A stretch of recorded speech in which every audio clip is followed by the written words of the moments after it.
Oh, nggak bisa nggak bisa di mute aja, harus dikecilin dong. Ah, dah, dah. Mantap.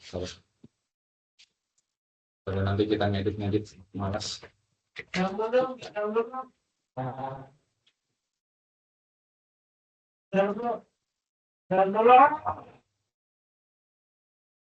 Ya. Terus yang belum lihat. Oh, bisa.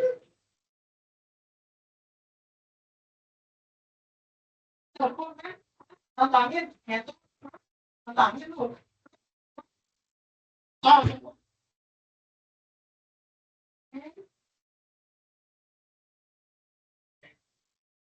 Ya.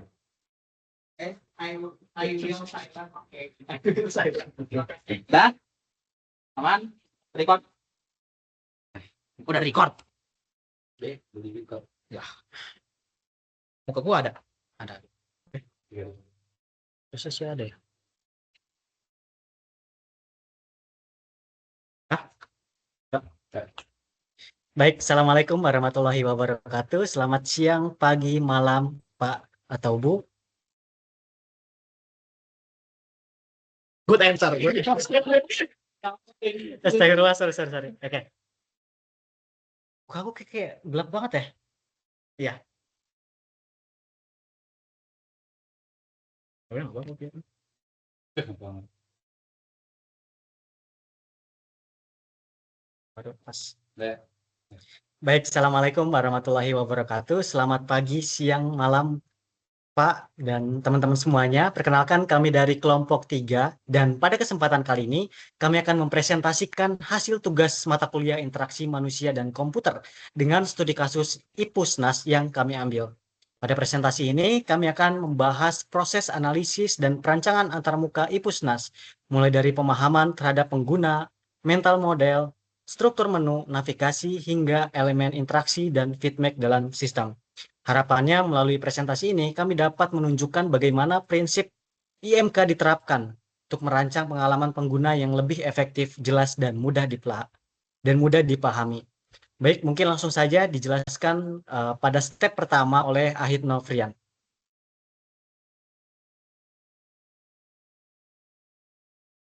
Baik, terima kasih Saudara Lutfi. Jadi pertama saya akan sedikit menjelaskan tentang aplikasi IPUSNAS ini ya. Jadi apa sih itu IPUSNAS? IPUSNAS ini adalah aplikasi perpustakaan digital resmi milik Perpusnas atau Perpustakaan Nasional Negara Republik Indonesia. Nah, fitur utama dari IPUSNAS ini ada koleksi e-book, ada peminjaman, ada baca online ataupun offline, terus ada e-pustaka, ada rak buku, dan fitur sosial. Kenapa kami memilih IPUSNAS ini? Karena alur layanannya jelas, relevan untuk dianalisis dari sudut UX dan digunakan luas oleh mahasiswa atau pelajar di Indonesia. Selanjutnya, nah kita masuk ke step 1, know your user. Nah, pada tahap awal ini, tim kami melakukan verifikasi problem secara internal terhadap aplikasi IPUSNAS ini. Nah, di sini kami belum melibatkan user terlebih dahulu. Kami mencoba memposisikan diri sebagai pengamat untuk menyusun hipotesis awal mengenai masalah apa saja yang sebenarnya ingin diselesaikan oleh produk ini. Nah, fokus kami sangat spesifik pada alur inti, yaitu mulai dari menemukan buku, memahami informasi, meminjam, hingga aktivitas membaca itu sendiri. Kenapa? Karena kami ingin memastikan analisis kami tetap tajam pada fitur yang paling menentukan pengalaman pengguna. Slide berikutnya. Nah, di sini untuk menguji hipotesis tadi, kami menyusun beberapa skenario evaluasi internal. Ada alur inti penggunanya, terus ada matriksnya juga ya.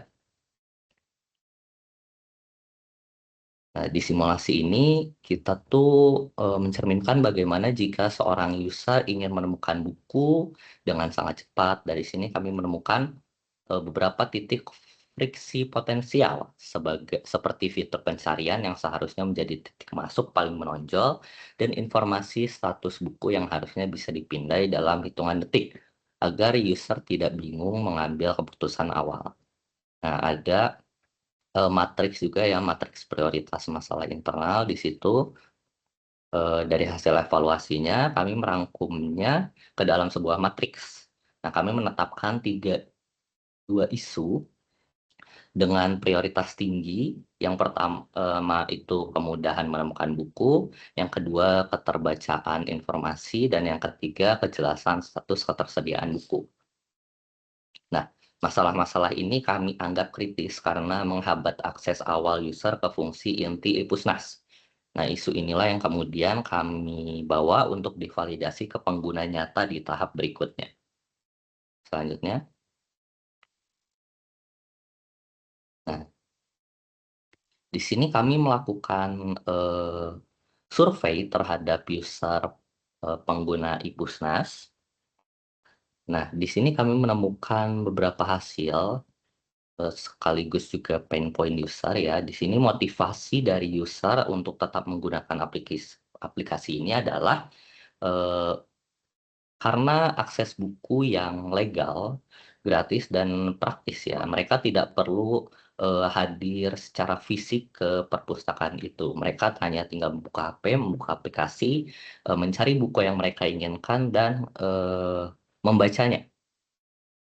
Nah, masalah yang dimiliki kebanyakan responden adalah yang pertama, kehabisan stok ya.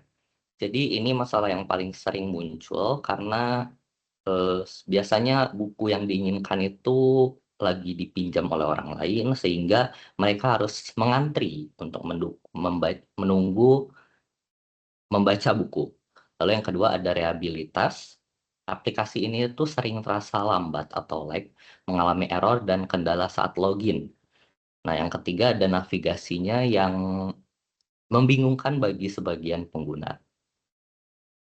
Nah, dari hasil responden tadi, kami menyusun dua persona, yaitu persona primer kita ada Raka Pangarep, yaitu mahasiswa yang sangat berorientasi pada tugas, lalu butuh referensi cepat dan sensitif terhadap hambatan alur.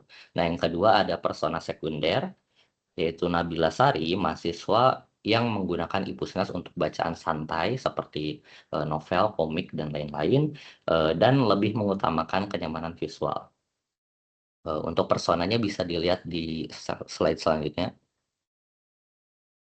Nah, ini dia personanya untuk primer dan sekundernya. Berikutnya. Nah, di sini akan saya bahas sedikit tentang fungsi bisnis utama dari Ipusnas ini ya.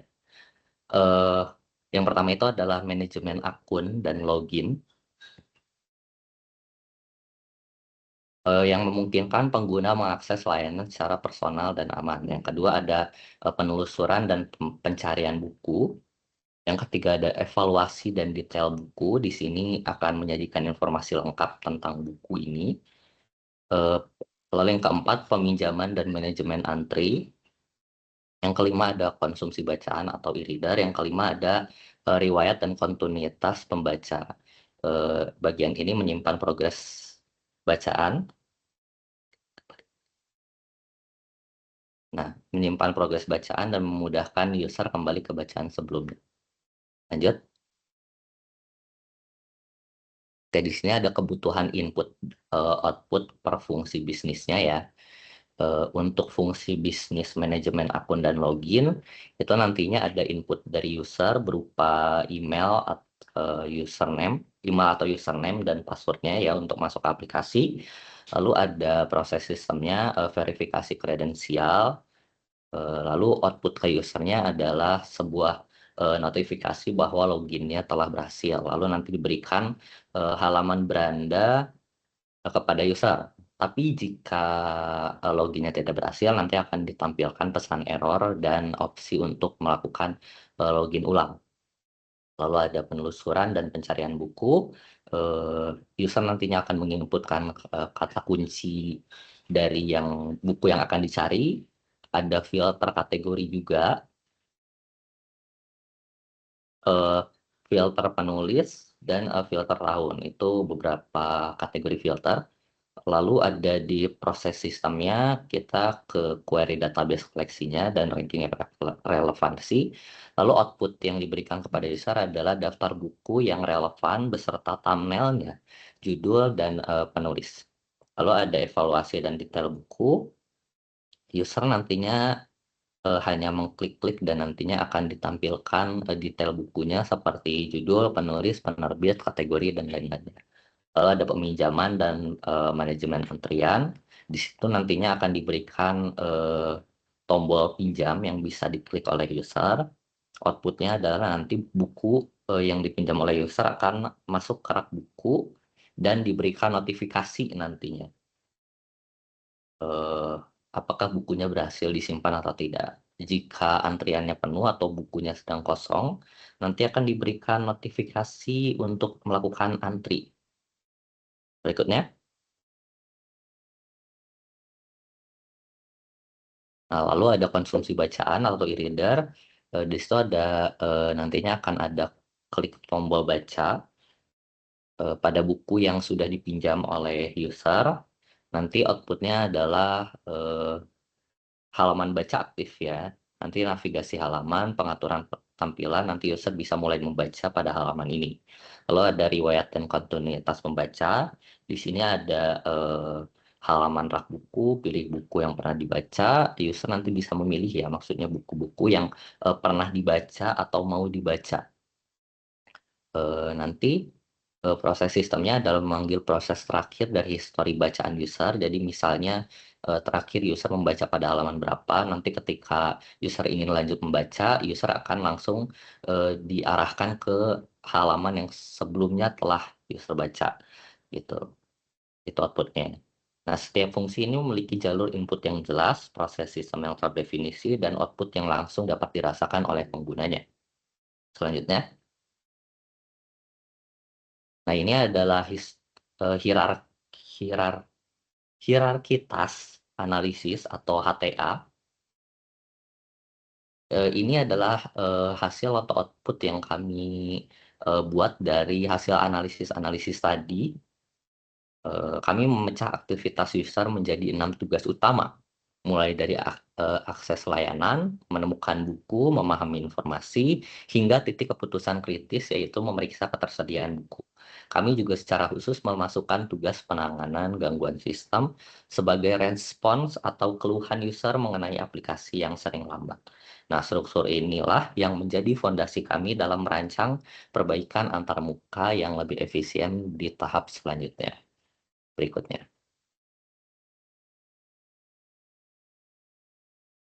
Baik, terus selanjutnya. Baik, untuk selanjutnya adalah mental model pengguna Epusnas.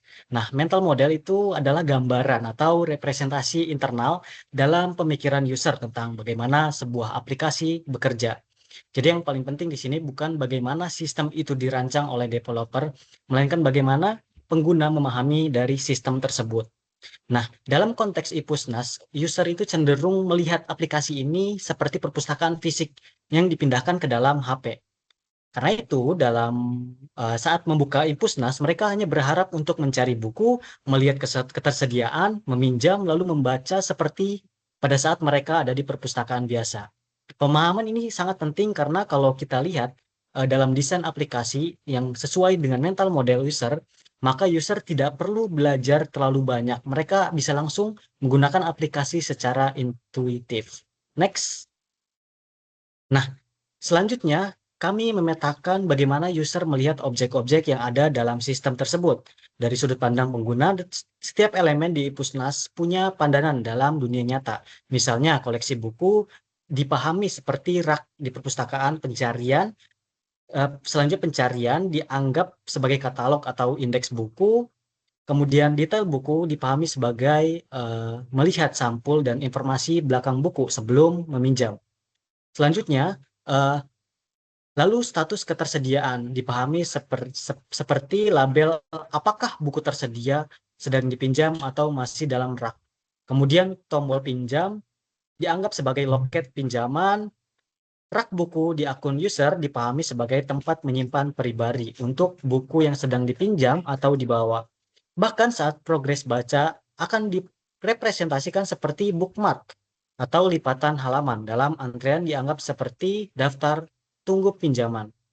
Jadi intinya semakin dekat dengan elemen digital ini dengan pengalaman perpustakaan fisik, maka semakin mudah pula bagi user untuk memahami cara kerja sistem.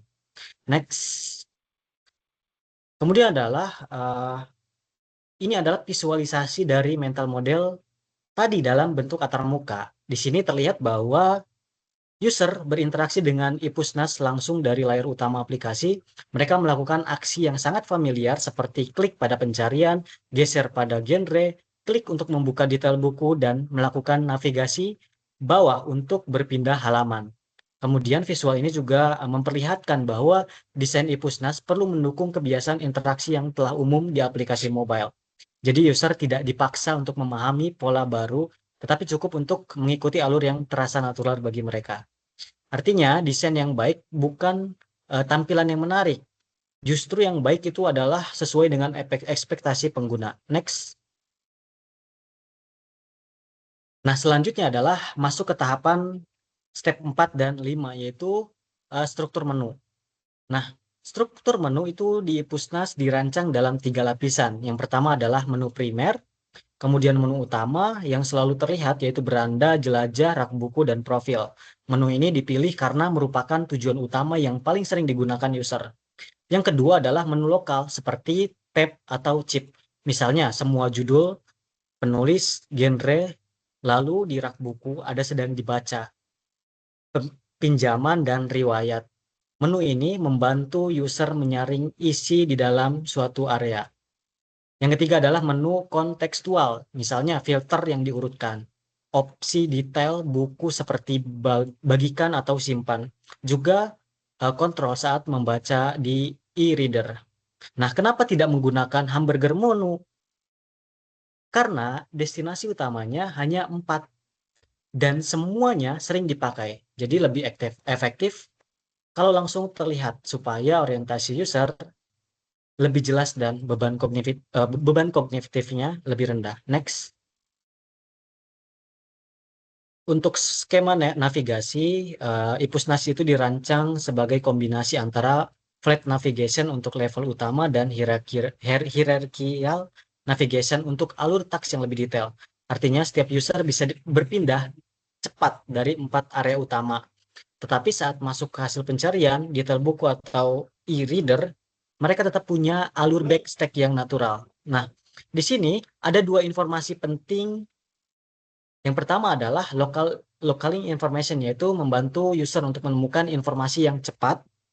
Karena itu, search bar, hasil pencarian, dan filter aktif dan status buku ditempatkan di dekat objek yang sedang dicari. Kemudian yang kedua adalah locating tim self-sync. Ya, seperti itulah. Yaitu membantu user tahu mereka sedang ada di mana. Maka digunakan bottom navigation dengan active state, judul halaman yang konsisten, dan tombol back yang jelas. Next. Selanjutnya adalah penentuan tipe window, yang mana pada slide ini kami menggunakan tipe window berdasarkan task user. Seperti setiap layar dipilih sesuai fungsi dan intensitas interaksinya. Beranda digunakan sebagai primary atau precedence windows, ya, karena menjadi titik masuk utama. Kemudian di wilayah jelajah dan hasil pencarian termasuk primary text window, karena disinilah user aktif mencari dan menyeleksi buku. Lalu detail buku menjadi secondary text window karena fungsinya memang mendukung keputusan untuk sebelum meminjam. Kemudian filter dan urutkan menggunakan transient bottom sheet supaya user tetap fokus pada halaman utama dan tidak kehilangan konteks. Nah, untuk dialog antre atau konfirmasi digunakan modal dialog karena memang butuh keputusan langsung dari user. Sedangkan e-reader dibuat sebagai immersive full screen window supaya pengalaman pembaca lebih fokus dan nyaman. Nah, terakhir, alert, dialog, and toast digunakan sebagai feedback window untuk memberi respon cepat terhadap aplikasi user. Next.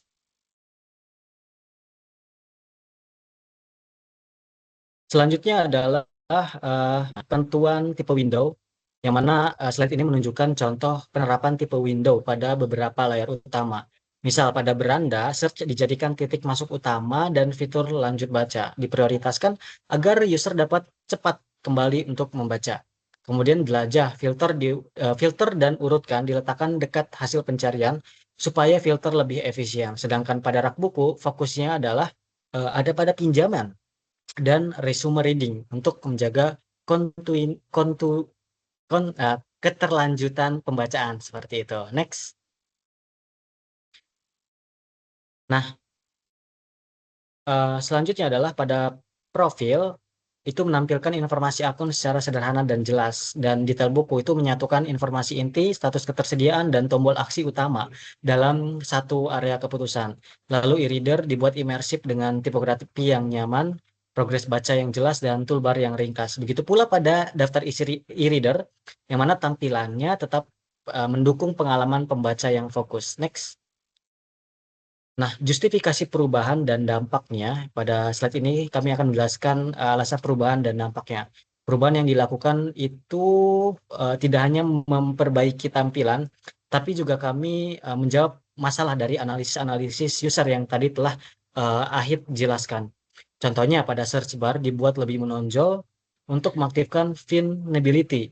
Menu utama dibatasi jadi 4 agar orientasi lebih jelas dan status buku dibuat dalam chip warna agar lebih cepat dipahami.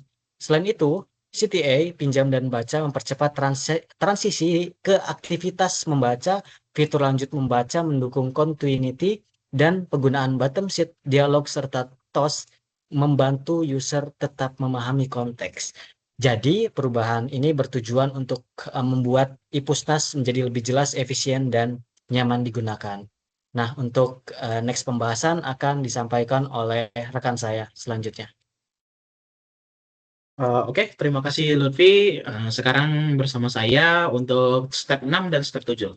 Nah, di step 6 kita itu ada penentuan interactive device, yaitu penentuan untuk mempengaruhi input apa yang user berikan dan output apa yang akan diberikan device kepada usernya. Nah, tujuan step 6 ini adalah dengan memilih device yang sesuai dengan pertama itu text user, kedua itu konteks penggunaan, dan ketiga itu adalah efisiensi interaksi. Dengan alasan ini kita akan mengerti kenapa input dan output dalam aplikasi mobile ini sangat penting untuk user. Nah, oke, contohnya ya. Untuk contohnya itu kita di device input ada touchscreen dan keyboard digital karena tidak memerlukan seperti mikrofon atau lain-lain karena kita hanya membaca di e-Pusnasnya sendiri. Nah, untuk device output kita memiliki screen, speaker handphone, dan vibration. Di sini speaker handphone dan vibration biasanya digunakan untuk notifikasi atau pemberitahuan penting, misal saat pop-up error atau saat pemberitahuan berhasilnya berhasil buku dipinjam. Nah, alasan pemilihan ini adalah untuk mayoritas user menggunakan smartphone. Karena di e-Pusnas Mobile sendiri itu full smartphone. Nah, di tas utama bersifat langsung, itu ada cari, pilih, pinjam, dan baca. Nah, untuk interaksi sentuh lebih cepat dan minim friksi. Dan untuk informasi e-Pusnas dominan visual. Dan itu mengapa kita inputnya tidak menggunakan macam-macam seperti gyro dan tidak membutuhkan macam-macam seperti eye tracking. Oke, untuk selanjutnya ini contoh input dan output dari step 6. Nah, di Gambar pertama itu ada pop-up koneksi bermasalah. Nah, outputnya bisa menggunakan getaran atau vibration supaya user mengenal adanya pop-up yang muncul dalam screen-nya. Nah, untuk inputnya kita sendiri memiliki input touchscreen untuk bisa menekan tombol supaya keluar dari pop-up tersebut. Output dari ketiga gambar ini juga itu screen sendiri karena menampilkan eh, aplikasi mobilenya melalui screen mobile masing-masing.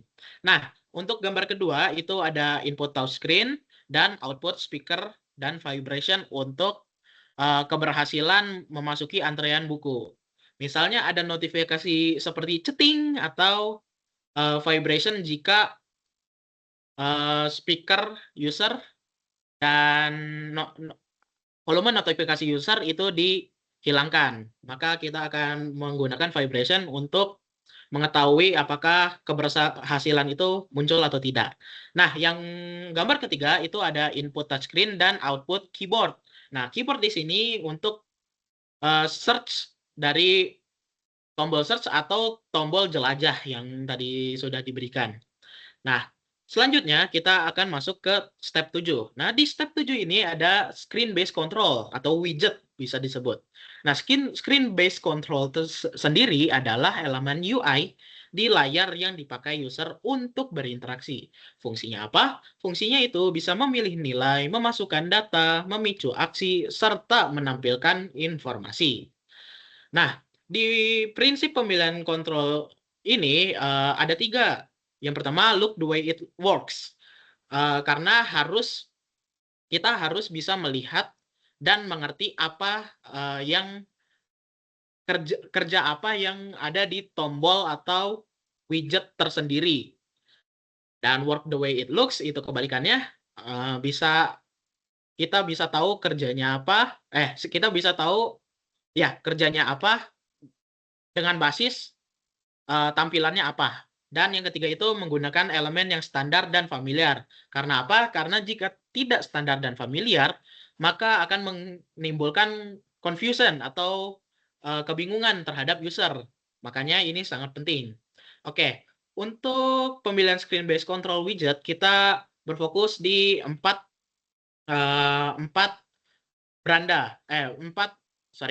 screen. Nah, di pertama itu ada beranda. Di beranda ada search bar, yaitu single line text entry. Generate chips itu ada selection controls. Di lanjut baca itu adalah button sendiri. Dan bottom navigation itu tabs masing-masing. Nah, di tabs ini dia akan, jika ditekan, akan berpindah ke screen yang lain. Oke, untuk di jelajah kita ada filter, yaitu checkbox. Kita memilih checkbox untuk filter karena user bisa memilih 1 atau lebih genre penulis atau kategori lain yang mau dia pilih. Karena kalau misalnya kita menggunakan radio button, dia akan confusing karena hanya bisa memilih satu kategori dalam satu bersamaan. Tapi kalau sorting kita tidak bisa memilih banyak. Karena apa? Kalau misalnya kita sorting berdasarkan alfabetikal dan memilih lagi berdasarkan oldest to newest, itu akan bereaksi sangat aneh. Dia akan bingung aplikasi ini mau sorting yang alfabetikal atau yang oldest to newest. Nah, dan untuk scope judul penulis kita ada tab sendiri. Nah, di detail dan rak buku kita ada informasi inti yaitu static text field yang tidak bisa ditekan apa-apa, hanya untuk menampilkan informasi. Dan status buku itu ada label and presentation control. Di pinjam ada comment button dan di progress baca juga ada progress indicator. Nah, di progress indicator ini kita akan melihat berapa banyak sih kita sudah membaca di buku ini. Misalnya 62% dari 200 halaman, yaitu 124 halaman. Nah, untuk feedback kita ada error sukses menjadi dialog atau TOS, dan e-reader page control kita ada slider. Nah, contohnya gimana? Di contoh kita akan melihat dua gambar, yaitu di halaman beranda dan halaman jelajah. Seperti yang kita lihat tadi, di beranda ada selection control. Nah, selection control ini kita bisa klik untuk mengubah tampilan di beranda tersebut. Untuk progress indicator kita bisa lihat lagi di situ ada 62% untuk mengetahui kita udah sejauh mana membaca di Ipusnas. Nah, operable button bisa ditekan lalu akan membawa kita ke screen yang lain, serta tabs itu mengubah screen utama menjadi screen yang dituju. Nah, di jelajah kita ada single text entry dari search tadi dan checkbox untuk filter dan urutkan. Nah, di sini checkboxnya untuk filter ya, dan urutkan nanti di bawahnya. Oke, untuk selanjutnya bisa dilanjutkan oleh teman saya.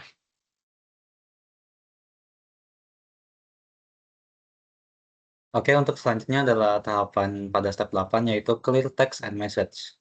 Step 8 ini berfokus pada bagaimana teks di dalam antarmuka dibuat agar mudah dipahami, singkat, dan membantu user mengambil tindakan dengan cepat. Teks yang dimaksud mencakup label tombol, placeholder, judul section, pesan error, notifikasi, dan petunjuk singkat. Pada tahap ini, tujuan utamanya bukan menambah fitur baru, tetapi memperjelas cara sistem berbicara kepada pengguna. Dengan begitu, user tidak perlu status atau langkah berikutnya. Begitu pula ada poin utamanya, yaitu menggunakan kata yang singkat dan familiar, menghindari istilah ambigu atau terlalu umum. Buat pesan yang langsung ke inti, sesuaikan teks dengan konteks aksi user, lalu pastikan teks membantu scanning cepat di layar mobile. Selanjutnya,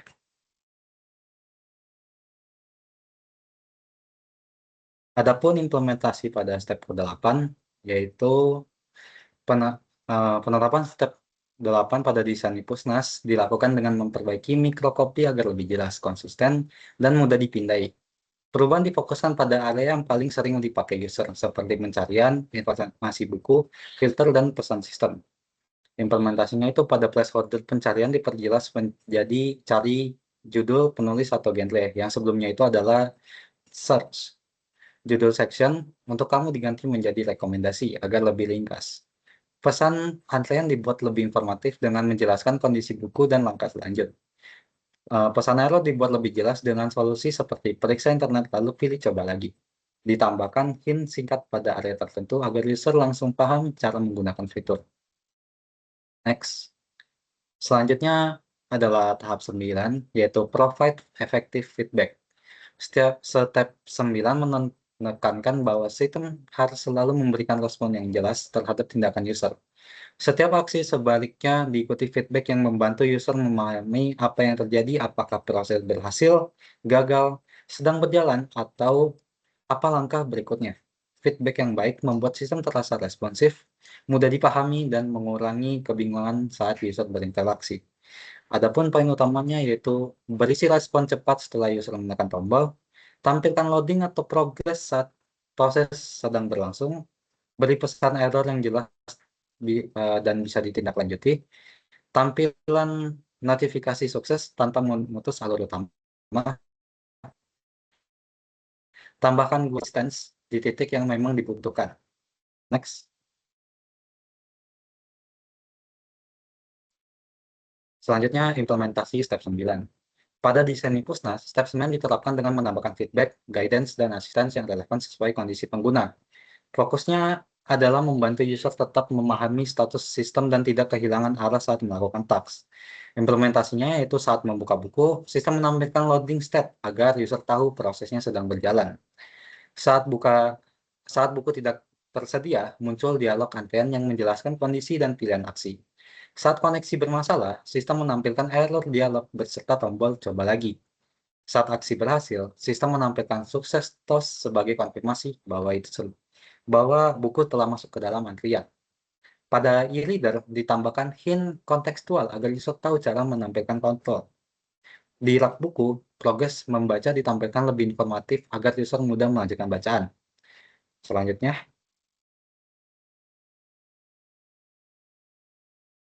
di sini ada implementasi pada step 8 dan 9 tadi. Pada gambar pertama itu, pada mockup beranda, penerapan step 8 terlihat dari placeholder pencarian yang lebih spesifik, yaitu cari judul, penulis, atau genre, serta label section yang lebih mudah dipahami. Ini membantu user lebih cepat memahami fungsi layar. Pada gambar selanjutnya, atau gambar kedua, itu pada halaman jelajah, setiap dialog error saat koneksi bermasalah, ini menunjukkan penerapan step 8 dan step 9 sekaligus. Karena pesan error dibuat lebih jelas, lalu sistem juga memberikan solusi yang melalui tombol coba lagi. Pada gambar ketiga, yaitu pada halaman detail buku, terdapat dialog antrian saat stok buku habis. Teks dialog dibuat lebih informatif dan tombol aksinya juga lebih spesifik, yaitu batal dan masuk artian. Ini membantu user memahami kondisi dan langkah berikutnya. Pada gambar selanjutnya, yaitu di halaman detail buku, terdapat juga loading step, membuka buku. Ini merupakan feedback dari sistem agar user tahu bahwa proses sedang berjalan. Selanjutnya, pada e-reader ditambahkan hint singkat scroll ke bawah agar user tahu bagaimana kita caranya membaca buku. Dan yang terakhir adalah pada rak buku, terdapat success toast yang memberi konfirmasi bahwa user berhasil masuk ke antrian. Feedback ini singkat, jelas, dan tidak mengganggu alur utamanya.